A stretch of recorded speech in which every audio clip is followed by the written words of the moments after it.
తెలంగాణ రాష్ట్రం ఏర్పడిన తర్వాత రైతుల జీవితాల్లో ఆశించిన మార్పు రాలేదని తెలంగాణ రైతు సంఘం రాష్ట్ర అధ్యక్ష కార్యదర్శులు పోతినేని సుదర్శన్, తీగల సాగర్, రాష్ట్ర ఉపాధ్యక్షులు జూలకంటి రంగారెడ్డి అన్నారు.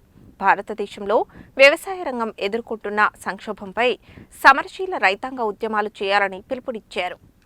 నల్గొండలోని ఏచూరి గార్డెన్లో నల్గొండ జిల్లా రైతు సంఘం 24వ మహాసభలు జరిగాయి. ఈ సందర్భంగా తెలంగాణ రైతు సంఘం రాష్ట్ర అధ్యక్ష కార్యదర్శులు పోతినేని సుదర్శన్ రావు, టి సాగర్, ఉపాధ్యక్షులు జూలకంటి రంగారెడ్డి మాట్లాడుతూ రాష్ట్రంలో పండించిన పంటలకు మద్దతు ధరల చట్టం చేయడానికి కేంద్ర ప్రభుత్వంపై ఒత్తిడి తెస్తామన్న కాంగ్రెస్ హామీ నెరవేరలేదన్నారు. పైగా కేంద్ర ప్రభుత్వం యూరియా అమ్మకానికి యాప్లు తెచ్చినా రాష్ట్ర ప్రభుత్వం పట్టించుకోవడం లేదని అన్నారు. రైతాంగాన్ని, ప్రజలను రక్షించుకోవడానికి అన్ని వర్గాల ప్రజలను కలుపుకొని ఉద్యమం చేయాలని పిలుపునిచ్చారు. తెలంగాణ రాష్ట్రం ఏర్పడిన తర్వాత రైతుల జీవితాల్లో ఆశించిన మార్పు రాలేదని, ప్రకృతి వైపరీత్యాలు ఒకవైపు, పాలకుల నిర్లక్ష్యం మరోవైపు రైతన్నను అప్పుల ఊబిలోకి నెడుతున్నాయని ఆవేదన వ్యక్తం చేశారు. ఈ నేపథ్యంలో గడిచిన 3 ఏళ్లలో జరిగిన పోరాటాలను సమీక్షించుకోవడానికి, భవిష్యత్ కార్యాచరణను రూపొందించుకోవడానికి ఈ మహాసభలు ఒక వేదిక కానున్నాయని, పండించిన ప్రతి గింజకు స్వామినాథన్ కమిషన్ సిఫార్సుల మేరకు మద్దతు ధర కల్పించేలా కేంద్ర, రాష్ట్ర ప్రభుత్వాలపై ఒత్తిడి తీసుకురావాలని అన్నారు. రైతులకు పూర్తిస్థాయి రుణమాఫీ అమలు కాకపోవడం, బ్యాంకుల వేధింపులపై చర్చ జరుగుతుందని అన్నారు. పోడు సాగుదారులకు హక్కు పత్రాల పంపిణీలో జరుగుతున్న జాప్యంతో అటవీ అధికారుల వేధింపులు ఎక్కువయ్యాయని అన్నారు. పెండింగ్లో ఉన్న సాగునీటి ప్రాజెక్టులను పూర్తి చేయాలని డిమాండ్ చేశారు. అసలైన సాగుదారులైన కౌలు రైతులకు గుర్తింపు కార్డులు ఇచ్చి ప్రభుత్వ పథకాలు వారికి అందేలా చూడాలని అన్నారు. దేశవ్యాప్త రైతు ఉద్యమ అనుభవాలను, ప్రస్తుత రాజకీయ, ఆర్థిక పరిణామాలను వివరించారు. గత 3 ఏళ్లలో మండలాల వారీగా జరిగిన ఉద్యమాలను సమీక్షించి భవిష్యత్తు కర్తవ్యాలను రూపొందించుకున్నారు. నూతనంగా ఎన్నికైన జిల్లా అధ్యక్ష కార్యదర్శులు ముదిరెడ్డి సుధాకర్ రెడ్డి, వి వెంకటేశ్వర్లు మాట్లాడుతూ వ్యవసాయ రంగంలో వస్తున్న మార్పులు, కార్పొరేట్ శక్తుల చొరబాటుపై మరియు నల్గొండ జిల్లాలో నిర్మాణంలో ఉన్న సాగునీటి ప్రాజెక్టుల సత్వర పూర్తికి నిధులు కేటాయించాలని రాష్ట్ర ప్రభుత్వాన్ని డిమాండ్ చేశారు. రబీ సీజన్లో ఐకేపీ కేంద్రాలను వెంటనే ప్రారంభించి వెంటనే కొనుగోలు చేయాలని, కొనుగోలు చేసిన వాటికి డబ్బులు చెల్లించాలని ప్రభుత్వాన్ని కోరారు. రాబోయే 3 ఏళ్ల కాలానికి చేపట్టబోయే ఉద్యమాలకు రూపకల్పన చేశారు. రైతుల సమస్యల పరిష్కారం కోసం రాజీలేని పోరాటం చేసేందుకు జిల్లా రైతాంగం సమైక్యం కావాలని పిలుపునిచ్చారు. మహాసభల ప్రారంభ సూచికగా సంఘం జెండాను రాష్ట్ర అధ్యక్షులు పోతినేని సుదర్శన్ ఆవిష్కరించారు. మహాసభలో సంఘం రాష్ట్ర సీనియర్ నాయకులు బొంతల చంద్రారెడ్డి, జిల్లా నాయకులు వి వెంకటేశ్వర్లు, ముదిరెడ్డి సుధాకర్ రెడ్డి, బండా శ్రీశైలం, కందాల ప్రమీల, దేవిరెడ్డి అశోక్ రెడ్డి, రాగిరెడ్డి మంగారెడ్డి, చలకని మల్లయ్య, కత్తి శ్రీనివాసరెడ్డి, ఐతరాజు నరసింహ, మారయ్య, ముత్తిలింగం తదితరులు పాల్గొన్నారు.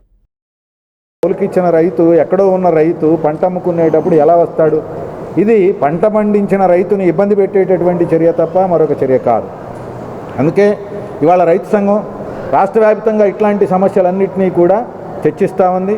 గ్రామ సభలు జరిపాము, మండల సభలు జరిపాము, జిల్లా సభలు జరుపుతూ ఉన్నాం, రాష్ట్ర మహాసభలు కూడా ఈ నెలలోనే జరపబోతూ ఉన్నాం. ఇప్పుడు భూభారతి వాళ్ళు పోయారు, వీళ్ళు వచ్చారు, వాళ్ళు కొత్త పథకం తెచ్చారు ధరణి అని, అది ఏడిపించింది ఒక 10 ఏళ్ల కాలం పాటు. అంతకు ముందున్నటువంటి సమస్యలు ధరణి వచ్చిన 2017 తర్వాత కొత్తగా కొన్ని సమస్యలు వచ్చినాయి పార్ట్ బిలో పెట్టి. ఇప్పుడు ధరణిని బంగాళాఖాతంలో వేస్తున్నాం, అక్కడ వేస్తున్నాం, ఇక్కడ వేస్తున్నాం అని చెప్పేసి అని భూభారతి తీసుకొని వచ్చారు. ఇప్పటికీ భూభారతి సంవత్సరం అయిపోయింది. భూభారతి తీసుకొని వచ్చి ఈ ప్రభుత్వం వచ్చి 2.5 సంవత్సరాల కాలం అవుతా ఉంది. కానీ ఇంకా దీనితోని కూడా భూ యాజమాన్య సమస్య తెలంగాణ రాష్ట్రంలో పరిష్కారం కాలేదు. అందుకనే ప్రభుత్వం దృష్టికి ఈ అన్ని సమస్యల్ని తీసుకొని పోవడం, పరిష్కారం అయ్యేదాకా రైతుల్ని సమీకరించి ఉద్యమాలు, పోరాటాలు, ఆందోళనలు నిర్వహించడం కర్తవ్యంగా పెట్టుకొని ఈ మహాసభల్ని నిర్వహిస్తూ ఉన్నాం. ఈ మహాసభల్ని జయప్రదం చేసి తెలంగాణ రాష్ట్ర రైతాంగ సమస్యల పరిష్కారం కోసం కృషి చేస్తున్నటువంటి ఈ రైతు సంఘాన్ని ఆదరించాలని, ముందుకు తీసుకుపోవాలని, దీన్ని బలపరచాలని మీ ద్వారా తెలంగాణ రాష్ట్ర రైతాంగానికి, ప్రజానీకానికి విజ్ఞప్తి చేస్తూ ఉన్నాం. రైతుల ఆత్మహత్యల పరంపర ఇప్పుడు కొనసాగుతుంది.